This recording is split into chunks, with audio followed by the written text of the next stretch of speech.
I'm Aron Pinto from Team Pinto at RE/MAX Twin City, and thanks for joining me today for the Talk Series. The way we see it, anytime that you have the option to buy instead of rent, you definitely should. And the logic behind it is quite simple. Let's say you're paying $1,500 a month for rent every month. That in a year already adds up to $18,000.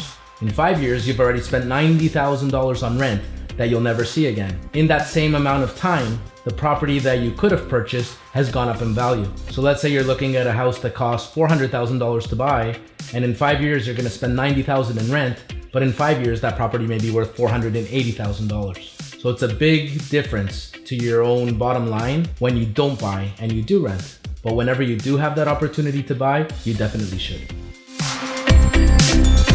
The first step would be making sure that you save up for a down payment. So if you ever have any extra money that you can set aside from your weekly paycheck, make sure to start saving, because you will need to have at least 5% set down when you do go to buy a home. The second thing is, once you feel that you have some of that down payment, start speaking to your bank or to a mortgage agent to see if you qualify, so that when you do want to go put an offer on that perfect home, the banks and lenders are ready to approve you.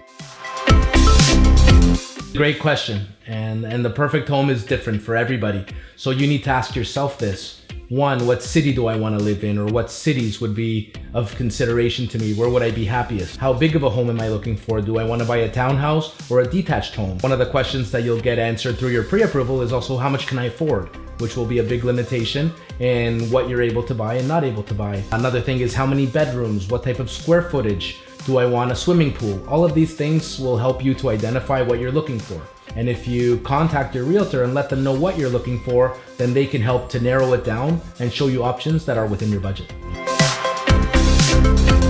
That's different for everyone. For some people, they may be able to buy a home within 1 or 2 weeks. Other people, it could take over a year.